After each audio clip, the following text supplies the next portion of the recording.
He was revered for being a brilliant tactician, a fierce fighter, and essentially a man who couldn't die. Honda Tadakatsu, born March 1548, would become a major player during Japan's Bloody Sengoku era, where he would take the role as general for the great Tokugawa Ieyasu. His battles were numerous, and while he was recognized for his conduction of strategy during battle, Honda Tadakatsu was no stranger to getting his hands dirty.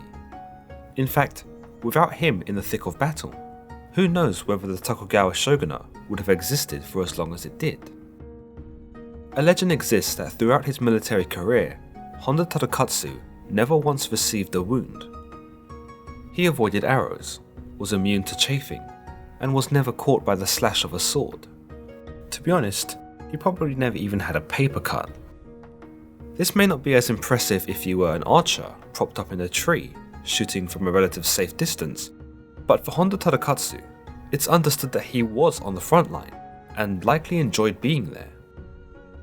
It was these legends of his inability to die or sustain injury that would earn him the name amongst his peers, the warrior who surpassed his death itself. Honda Tadakatsu was so famous in his day that he would be considered to be the ideal samurai by many of his larger-than-life peers. Oda Nobunaga himself would claim that Honda Tadakatsu was a samurai amongst samurai. The legendary warlord Takeda Shingen would say that the only thing above Tokugawa Ieyasu was his helmet and Honda Tadakatsu himself. Tadakatsu's fame was only cemented more by the way in which he appeared in battle. He wore a black armour and adorned his helmet with distinctive deer antlers. It's understood that when you saw him on the battlefield, you knew it was him, usually because of his ferocity, but also because he looked like a demon, what with his darker-than-night armour and thick horns. The image though was a bit deceptive, given that they weren't actually deer antlers at all, but actually paper mache. So while Tadakatsu wasn't spearing enemies to death with his helmet, he certainly was spearing fear into them, as he came across as a compelling being who had literally just stepped out of hell. Of course, this makes his feats of surviving through battle without injury even more astonishing, because upon seeing Tadakatsu, many would rush him in hopes of taking him down. The fact that none succeeded makes his nickname of surpassing death itself even more appropriate, because he wasn't exactly hiding from his enemies. One might say he even welcomed death, or outright mocked it, given how he prowled about with his extravagant armour on show for everyone.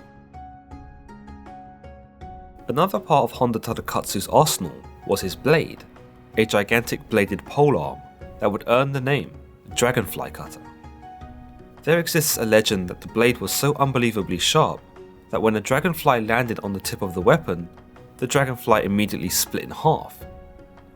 It would lend to the idea that Honda Tadakatsu's weapon was divine, or that it had been blessed by a higher power, much as he had, given that he could not sustain a wound in battle.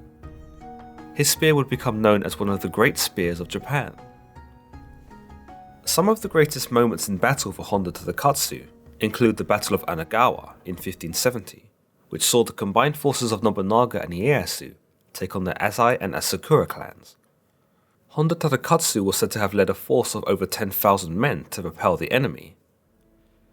In another battle during 1584, known as the Komaki Campaign, between Tokugawa Ieyasu and Toyotomi Hideyoshi, Tadakatsu noticed Hideyoshi leading a large force to engage an unsuspecting Tokugawa. Realizing his leader was in danger, Tadakatsu grabbed a few men around him and intercepted Hideyoshi's forces, which were said to have outnumbered him 60-1. So surprised and compelled by Tadakatsu's bravery and concern for his leader, Hideyoshi commanded no harm come to Tadakatsu or his men, and then retreated. Tadakatsu was as old as 57 years old when he took part in the legendary Battle of Sekigahara in October 1600, that would spell the end of the Bloody Sengoku era and the beginning of peace under the Tokugawa shogunate. During this battle, there exists a side note of Tadakatsu's horse being drilled with arrows, causing the horse to fall. Tadakatsu crashed against the earth, bounced around a few times before rolling to a stop. He said a quick prayer for his horse, and then he stood up as if nothing had happened, and continued to rush the enemy on foot. Having fought in over 50 battles, it's more than likely that there exists hundreds of other tales of Honda Tadakatsu's courage and sheer skill. It's his bloody exploits during the Sengoku era that would one day lead Japan into a world of peace, where there would no longer be a need for samurai, swords, and bloodbaths that flooded the landscape of the country. But apparently, this isn't necessarily what Honda Tadakatsu wanted. While he may have been fighting for Tokugawa's vision, the vision wasn't quite what he expected once it was achieved. He remained faithful to Tokugawa, but he became frustrated with politics. He lived life not in the thick of guts and steel, but instead in a pristine castle, with all the comforts and pleasantries any man could ask for. He no longer had a reason to lift his spear, and it was with this realization that brought about a certain dissatisfaction with his life. In short, Honda Tadakatsu missed the old way. Honda Tadakatsu died in 1610 of natural causes at the age of 63, but there exists an interesting account that during a relaxing wood carving exercise, he accidentally cut himself and bled profusely. It was said to have been the first time in his life that he'd seen his own blood, the first time in his life he'd ever sustained a wound.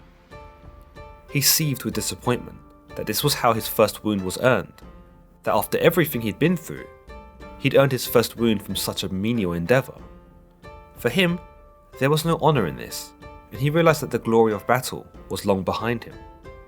He decided that his life was no longer worth living in this new world of harmony, and so he wished that he would die, which he did, just a few short months later.